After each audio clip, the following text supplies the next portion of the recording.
Hi students, as we are on to the third part of the source of energy, we are going to discuss about the last and the final topic which was left in the second part, that was ocean energy, because there were so many forms of the ocean energy, so I didn't took that in that video, so I'm taking it in this separate form, that is ocean energy. Right here you have, that is ocean energy. Right, when we talk about oceans are the diverse body which have an ample amount of water, and we know that the 71% of our earth, right, 70% of our earth is covered with oceans. Right, it is covered with oceans, so they make a very large amount of what we call as our earth's surface. Right, so apart from that, they contains a enormous amount of water, and which is present in them and can act as a big collector of solar heat energy, but also stores a large amount of it due to its specific heat. Right, so the water which is there in the ocean, right, the water which is there into the ocean act as a collector of solar heat. Right, act as a collector of solar heat. Right, and this is because of the large amount of specific heat which we have for that of the water.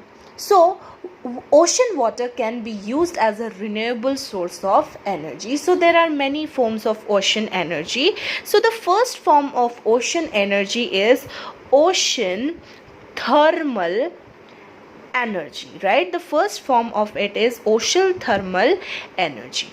Right, when we talk about the ocean thermal energy, that is due to the temperature difference between the surface. Right, we have the temperature difference. Right, we have the temperature difference from between the surface and the deep of the ocean, which can be used for the generation of ocean thermal energy. Another form we have, that is ocean tidal energy. Right, the tides, that is the high tides and the low tides. Right, this periodic rise and fall of water. Right, the periodic rise and fall of water. Right, periodic rise and fall of water, it is what we call as tide. This is what we call as tide, and these tides are usually occurring on a full moon or no moon day. Right, no moon day, and this is because of the attraction of the moon and this tidal energy. That is you have two types of tides. One you have, that is the high tides, and another you have, that is the low tides. So both of these tides, right, both of these tides which you have, you can use them for the generation of energy. Right, the tidal energy can be utilized by constructing of dams. You can go for the construction of, right, for utilizing them you can construct, that is what we call as tidal dams or barrage. Right, you can go for the tidal dams or what we call as barrage. You can do any of them and you can use them in the possible way. Another thing which you have, that is what we call as sea waves. Right, that is what we call as sea waves. Right, sea waves can also serve as a source of energy. So how does the sea waves, right, the energy obtained from the high speed sea waves is referred to as sea wave energy. Right, the energy which is obtained from high speed sea, right, that is sea waves, it is what we call as sea wave energy. Right, we can call it as sea wave energy, and as we know that the sea waves, right, sea waves, they have high amount, that is high amount of kinetic energy, right? They have high amount of kinetic energy, and this kinetic energy can be converted into electric energy, right? It can be converted into electric energy, right?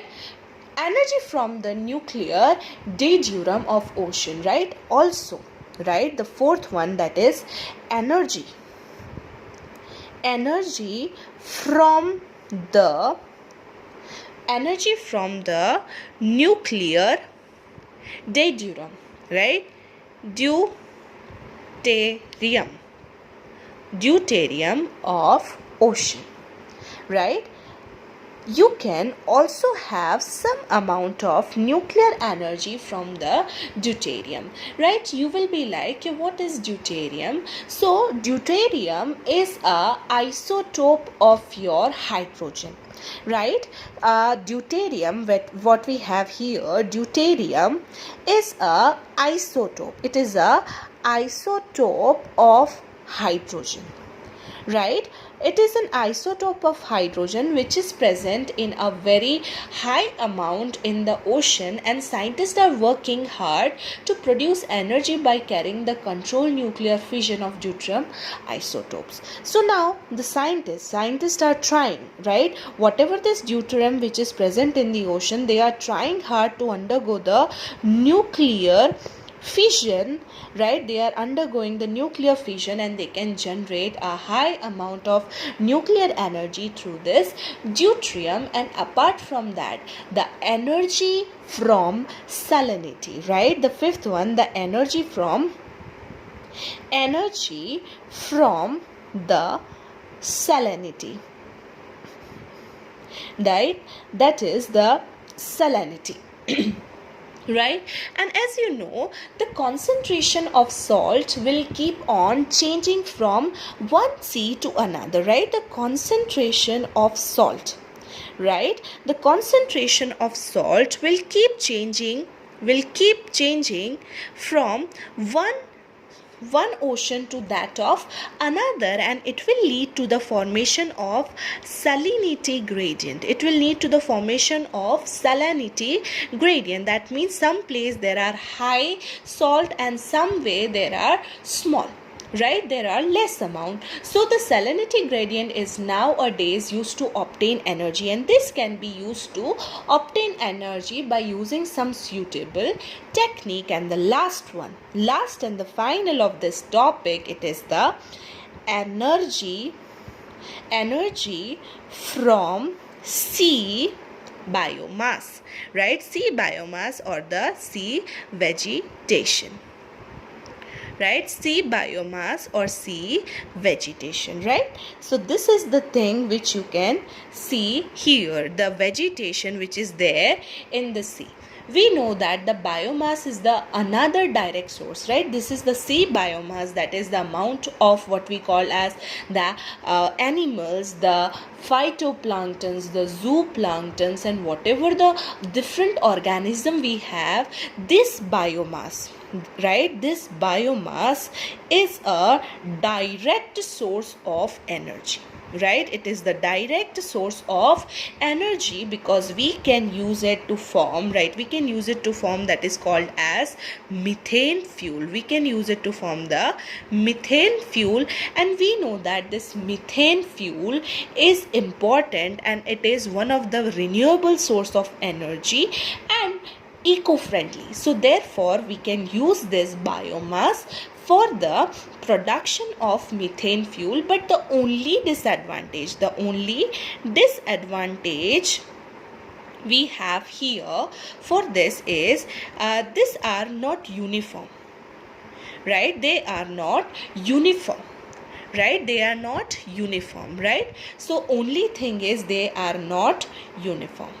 So this is the only thing which you have about the ocean energy. You have the ocean thermal energy, that is the heat energy, the temperature difference, tidal energy, that is the rise and fall of what we call as water based on the full moon and the no moon day, that is high tide, low tide. You can construct a barrage and you can generate the energy. Sea waves, which can, the energy of this kinetic energy of the sea waves can be used to generate electricity.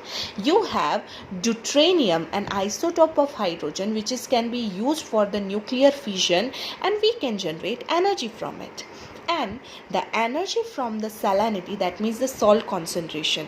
So we know that the salt concentration of different sea is totally different, right? We have higher salt concentration in something that we call as Dead Sea, whereas the different sea, other seas, they do not have that much concentration. So this concentration of salt will keep changing from one sea to that of the another. And the last one, that is biomass. So whatever the biomass which is there in the oceans can be used to generate the methane, and this methane can be used as a source of fuel. But unfortunately, this is not uniform. You cannot get a uniformity of all of this source. So therefore, they are still under not that much use, but still there are technologies which are being developed where one fine day we can utilize the sea energy for our regular use or as an alternate source of energy. So this ends your chapter, that is your sources of energy, the different sources of energy, the alternative source of energy, conventional source of energy, non-conventional, renewable and the non-renewable. All of them are being discussed in the detail, and you can still refer that on your textbook, right? And in your textbook some more points can be added on to it. So if you get any doubt after reading your textbook, you can just let me know and I'll help you out in whatever the possible way I can. Thank you.